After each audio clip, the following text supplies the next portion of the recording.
A dislexia é um dos transtornos de aprendizagem mais estudados em todo o mundo. Mas no momento da avaliação psicopedagógica ou neuropsicopedagógica, ainda se tem muitas dúvidas de quais instrumentos utilizar e que áreas nós devemos avaliar. No vídeo de hoje eu vou mostrar um passo a passo de como avaliar a dislexia, pontos principais que não podemos deixar de avaliar nesses casos. Olá meu povo, eu sou Isis Paiva, psicopedagoga e ajudo você a transformar seus atendimentos com conhecimento prático e direto ao ponto. Primeiro de tudo, no momento da avaliação da dislexia, nós precisamos fazer a anamnese. É o momento onde a gente faz a entrevista com os pais para entender toda a situação. É nesse momento também que a gente investiga como tá os dias de estudo em casa, como que tá os conteúdos da escola e o que a escola vem falando para os pais. Durante a anamnese é importante a gente perguntar como que foi o primeiro contato da criança com a leitura e com a escrita, em que momento que aconteceu e quais foram as dificuldades que a criança enfrentou nesses momentos.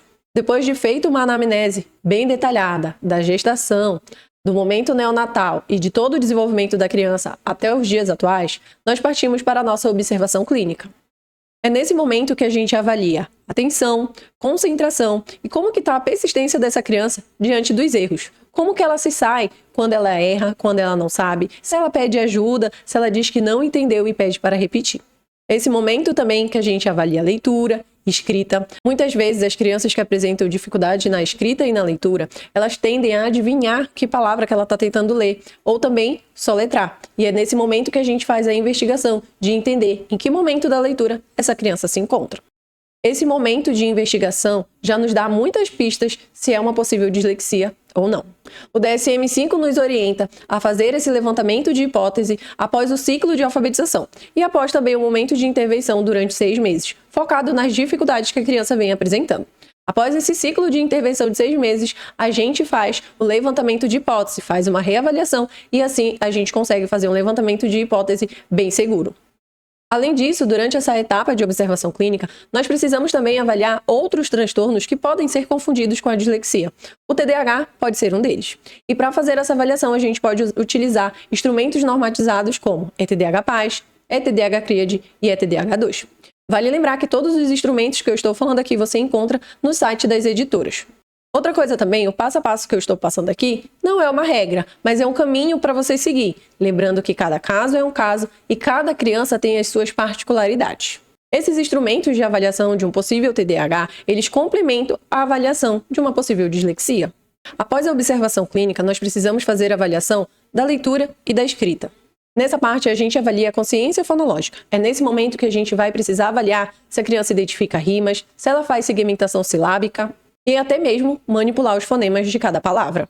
Nesse momento, a gente pode usar os testes padronizados como CONFIAS e PCFO. Esses dois instrumentos são padronizados. Você precisa verificar a idade do seu paciente e se ele se enquadra dentro das tabelas normativas de cada teste. Após a avaliação da consciência fonológica, a gente vai para a avaliação da decodificação e fluência de leitura. É nesse momento que a gente vai identificar como que está a leitura da criança, se ela lê pseudopalavras, se ela lê palavras corretas, regulares, corretas e irregulares. Pseudopalavras são palavras que são inventadas, como, por exemplo, flapo.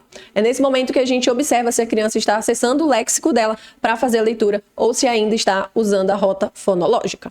E é nesse momento que entram os seguintes testes: TCLPP, PROLEC do 1º ao 5º ano e o PROLEX-R, que avalia a criança dos 6º anos até o ensino médio. Nesse momento da avaliação é importante a gente cronometrar e analisar os erros da criança. Erros ortográficos na escrita e na leitura, omissões, adições, tudo isso a gente consegue fazer a avaliação com PROLEC e PROLEX-R junto com o TCLPP. Nesse momento também a gente precisa identificar qual é a rota de leitura que a criança se encontra, se é a logográfica, fonológica ou a lexical.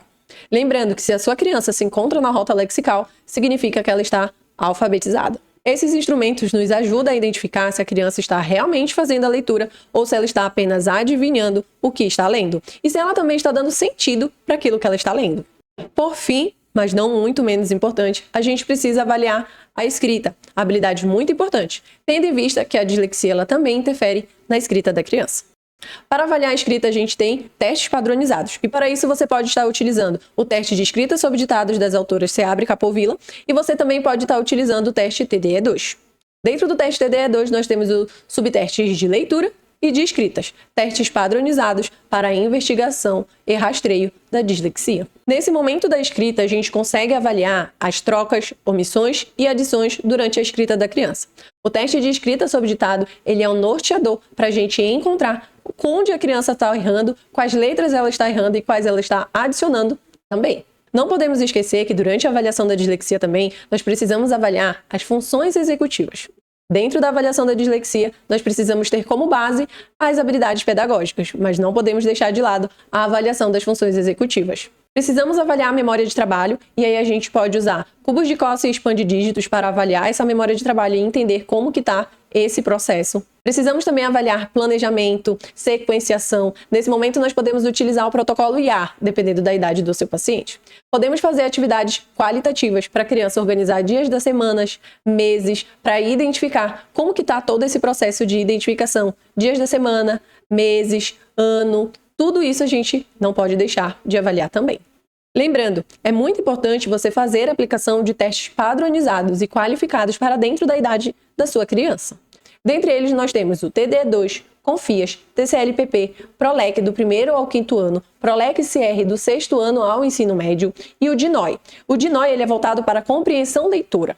Ele está disponível no livro Avaliação da Linguagem e Funções Executivas. Ele é um livro verde que está disponível lá no site da Meno. A última etapa de todo esse processo investigativo é o momento da devolutiva. E é aqui que você vai explicar para a família tudo o que você fez, tudo o que você aplicou, o que os testes pontuaram e qual é o próximo passo. É de suma importância você deixar claro para a família o que é uma dislexia e o que é uma dificuldade de aprendizagem. Nesse momento, a gente precisa ser claro e objetivo com a família e dizer para ela que esse momento não é um momento que acaba ali. Você precisa fazer a intervenção para ver a melhora significativa do seu paciente. E assim, quando você conclui a avaliação, você encaminha a criança para os respectivos profissionais. Lembrando que a avaliação da dislexia precisa ser uma avaliação multiprofissional, com psicólogo e fonoaudiólogo. Lembra que no início do vídeo eu disse que cada paciente é um caso, tem suas particularidades. Então, se a sua criança precisa de fono, não deixe de encaminhar para o fono. Se o seu paciente precisa de uma avaliação de testes de QI, avaliação mais profunda do seu psicológico, não deixe de encaminhar para uma neuropsicóloga. E por último, encaminhe para o neuropediatra para ele estar avaliando e investigando. A criança precisa desse acompanhamento com o neuropediatra para entender as dificuldades e orientar as famílias em relação ao possível transtorno. Se você gostou desse vídeo, não esqueça de deixar seu like, deixe seus comentários, escreva aqui embaixo o teste que você utiliza para o momento da avaliação da dislexia. Se você gostou desse vídeo, não se esqueça de deixar o seu like, deixe aqui nos comentários quais são os testes que você tem e você utiliza na avaliação da dislexia.